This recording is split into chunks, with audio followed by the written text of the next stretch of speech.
On va accueillir Eric Lodri Mentuga. C'est un jeune entrepreneur camerounais. Il est également auteur prolifique. À son actif, une dizaine d'ouvrages. Et ce matin, nous sommes allés fouiller dans notre bibliothèque pour extraire Triangle Sacré. Père Martial, à travers simplement la couverture, pour déjà imaginer le contenu.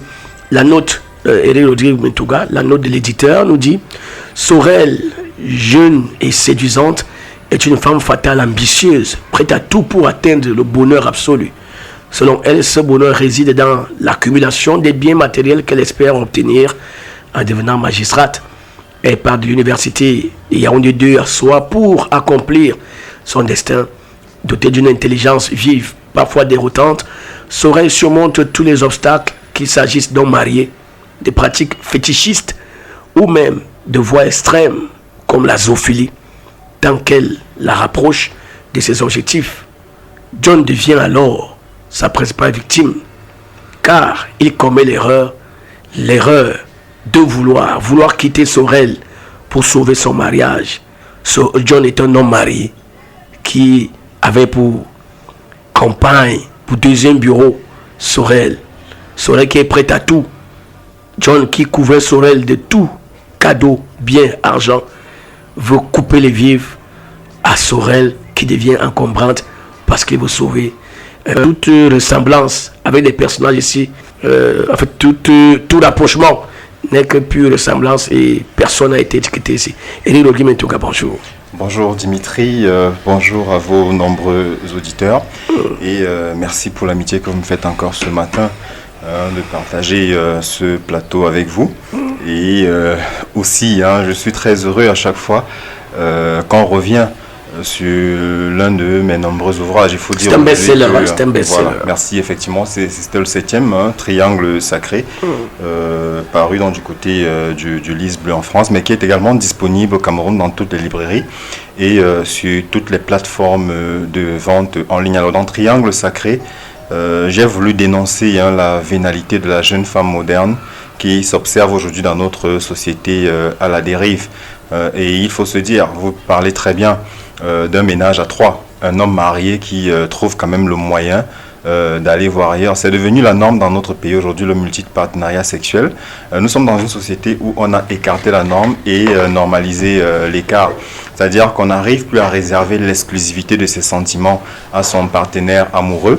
Les relations amoureuses deviennent des transactions commerciales, des unions matrimoniales, des relations, des mariages de convenance, parce que vous allez vous rendre compte aujourd'hui que ce qui est très souvent recherché, d'un côté, c'est une prise en charge, et de l'autre, la quête plus à travers Triangle Sacré, amener la jeune femme camerounaise à sortir de cette dépendance masculine-là, à sortir de l'assistanat pour quelque part proposer autre chose que ces jolies formes. Qu'elles comprennent aujourd'hui qu'au XXIe siècle, voilà, les nichons et le postérieur ne sont plus un argument et qu'elles devraient pouvoir jouer un rôle beaucoup plus important que celui qu'on lui a souvent réservé dans notre société patriarcale.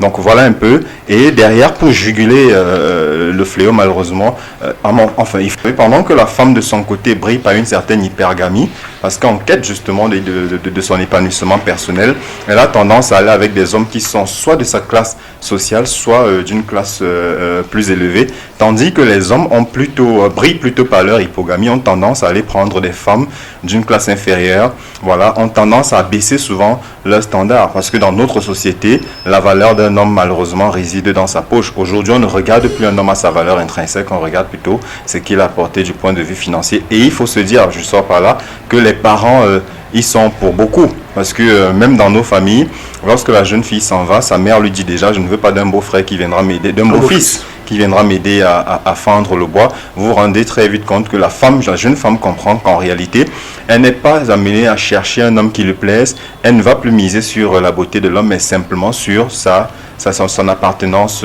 sociale. Parce que ce qui est recherché naturellement, c'est d'abord la prise en charge. Alors, cette prise en charge-là peut devenir un couteau à double tranchant. Parce que l'homme allait pour quelques moments, pour quelques minutes de plaisir, il a été séduit par les formes que vous avez évoquées, c'est des rondeurs. Parfois, ce n'est pas seulement les rondeurs, il y a également des belles jambes, il y a des cheveux, il y a des cils, il y a des faux cils et les ongles, et même du rouge à lèvres. L'homme peut être séduit, voulant faire on va dire comme ça, voulant, excusez l'expression, voulant tirer le coup, il se retrouve en plein... L'artiste là, c'est un coupé qui s'est transformé en amour. Et c'est très malheureusement ce qui arrive. Vous vous retrouvez ainsi avec des familles monoparentales parce que ces hommes qui sont souvent mariés au régime monogamique ne peuvent pas reconnaître leur progéniture au dehors. Ces derniers ne peuvent non plus être héritiers. Alors, vous vous rendez bien vite compte, dans une société comme la nôtre, c'est pour cela que je dis, quand vous observez la montée des fléaux tels la toxicomanie, la délinquance juvénile, quand vous observez toute cette violence aujourd'hui dans nos cités, mais d'où pensez-vous que ces fléaux partent? C'est de cela, parce que des jeunes filles qui aujourd'hui ont pris pour habitude d'aller avec des hommes mariés, souvent plus âgés, voilà, juste pour arrondir leur fin de mois, se retrouvent malheureusement aussi à contracter des grossesses souvent indésirées. Et comme elles ont tendance à se servir de ces enfants-là comme d'un joker. Pour faire du chantage. Voilà, tout à fait. Au bout d'un moment, comme vous le voyez dans Triangle Sacré, John préfère sauver son ménage. Parce qu'il faut se le dire, l'homme quand il y va, il n'est qu'en quête de plaisir. Hein. C'est un peu pour...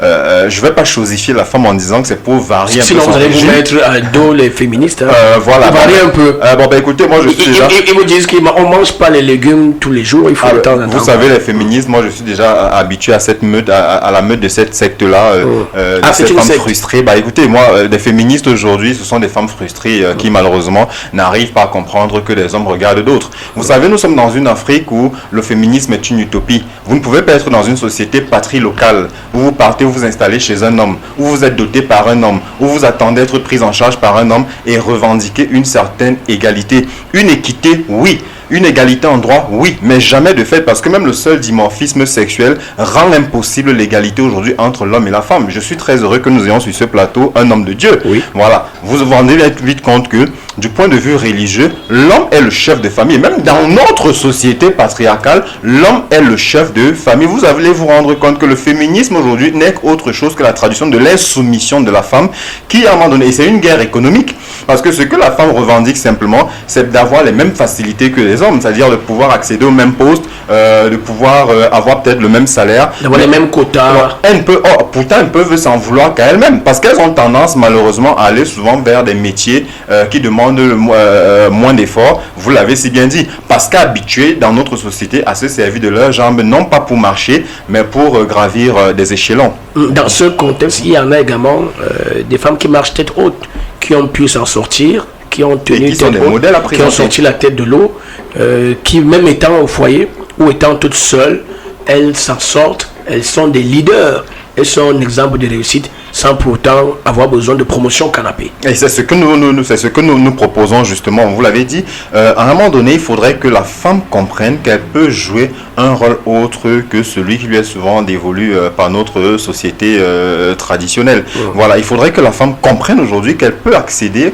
au même poste de décision que les hommes. C'est pour cela que le 8 mars souvent, plutôt que je suis souvent très attristé de les voir s'adonner à ces beuveries, aller se retrouver dans ces milieux frénétiques, plutôt que de s'asseoir pour vraiment réfléchir par exemple sur la parité dans notre pays. Regardez dans notre gouvernement, depuis notre indépendance, on n'a jamais eu une femme Premier ministre au Cameroun, ça n'offusque personne. Regardez notre Parlement, combien de femmes avons-nous? Regardez même le gouvernement dans sa globalité, combien de ministres femmes avons-nous? Combien de postes stratégiques sont attribués aux femmes? Effectivement, voilà des questions qu'elles devraient pouvoir se poser, mais elles n'y pensent pas. Pourtant, ce sont des questions essentielles, voyez-vous. Donc, au jour d'aujourd'hui, moi, je voudrais amener la jeune femme camerounaise à comprendre qu'à un moment donné, elle peut créer de la richesse, elle peut participer à créer de la croissance dans notre pays et très souvent dans nos écoles.